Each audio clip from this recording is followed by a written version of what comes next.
Hello, my dear students of class 12 Geography. This is the fourth video on chapter 2 Migration from the book India, People and Economy. In the previous video, we have discussed up to economic consequences of internal and international migration. Migration affects different areas of life and society. And in this series, we have many more areas which get influenced by migration. Let us talk about demographic consequences. Demography, you must be acquainted with this term. This is an independent subject that deals with the study regarding changes in population. That is a statistical study of population. Population structure, birth, death, diseases, and that take place over a particular period of time are included in the study of demography. And migration influences demographic structure of both the areas, the area of origin and the area of destination. I mean the areas from which people leave to the and settle in the areas, in other areas. First of all, migration leads to the redistribution of population within the country. Normally we see, suppose the percentage of population in the urban area is increasing day by day. And this is largely due to the migrant people from the rural areas. There are certain areas which earlier were less populated, but because of industrial growth or other economic opportunity, today they are populated, well populated or moderately populated or highly populated, mainly because of migration of the people from the other areas. So migration caused redistribution of population within the country. And second thing, it leads to unregulated expansion of the urban areas, urban agglomeration. Because large number of people move out from the less economically developed areas to the more economically developed areas, and there in unregulated manner the size of the city goes on increasing. Third, the out migration from the rural areas have adverse effect on the demographic structure of the rural areas. Demographic structure of the rural areas. People from the village, mainly the male people, migrate to the cities, and in the rural areas are left the children, the females, the old age people, dependent population. So that disturbs the demographic structure of the rural areas or the areas of out migration. Areas of out migration. It also disturbs the demographic structure of the area of in migration.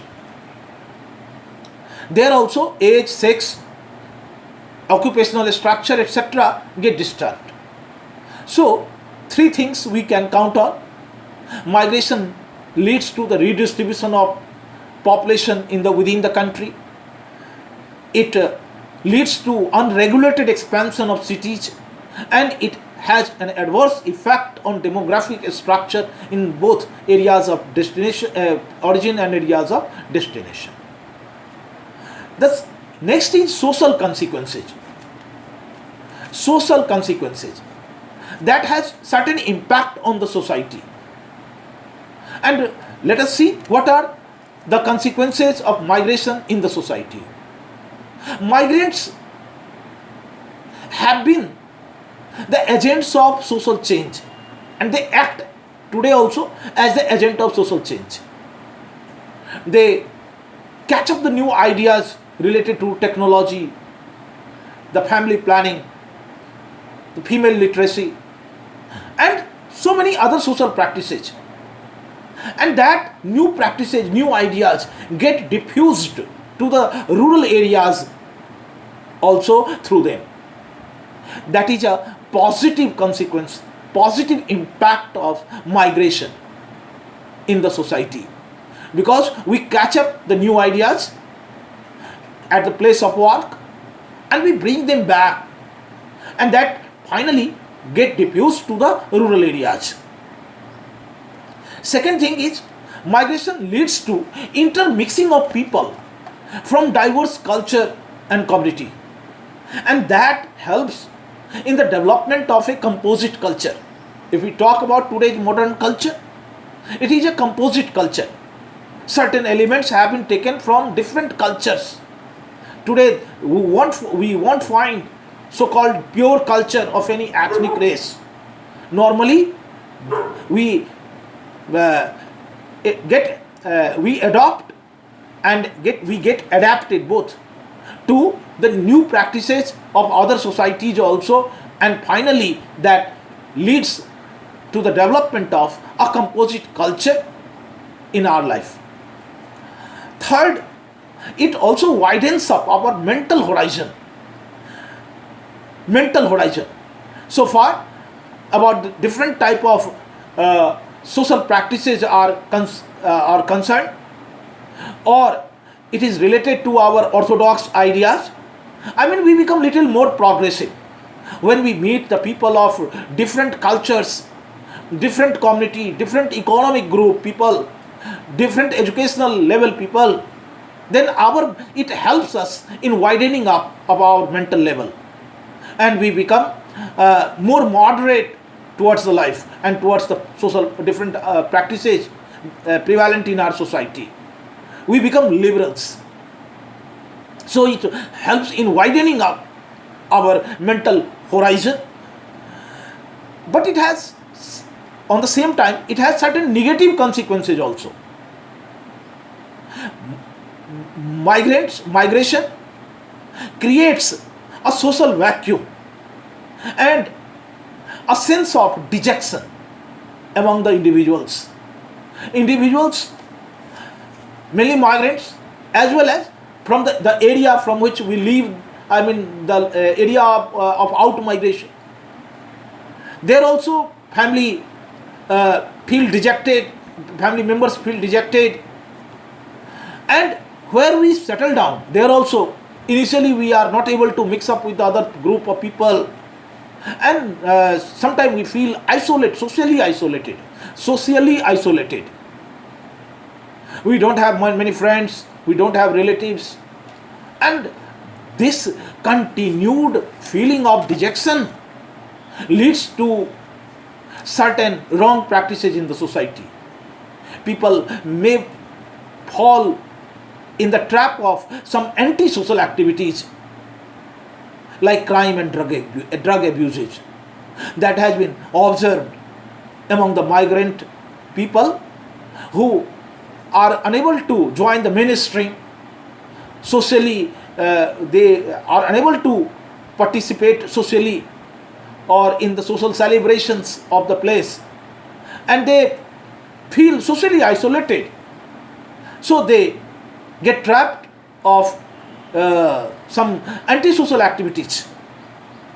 So this is the negative consequence of migration. Few more consequences we'll talk, and that is environmental consequences. Environment, our support system. Environment includes both natural components and human made components, I mean socio-cultural components, and both get badly affected due to the overpopulation caused due to the migration. Rural urban migration leads to extra pressure on the existing social and physical infrastructure of the place of destination, where suppose large number of people from the rural areas move to the urban areas and settle somewhere without having proper infrastructure development, or all on a influx of the people increases the pressure on existing infrastructure of the area. and that ultimately leads to unplanned growth of slums. There becomes a housing problem, and so people are forced to live in the slums where the living condition is poor, the health and hygiene is poor, and the area is gets densely populated, so there becomes a scarcity of various basic resources. And it also causes over exploitation of natural resources in the area of their settlement, because every area has a limit to support certain number of people. Every infrastructure is made to support a certain number of people, but due to the migration, when it gets overloaded, then that is bound to cause over exploitation of resources, that causes acute problem of water scarcity, or especially the depletion of groundwater because of over exploitation. That increases the air pollution in the area, and we can say overall environmental degradation takes place because of the heavy increase in population in certain areas. The disposal of sewage and management becomes a problem. So these create certain environmental problems in the society. Thank you in this video. In the next video, we'll talk certain more topics.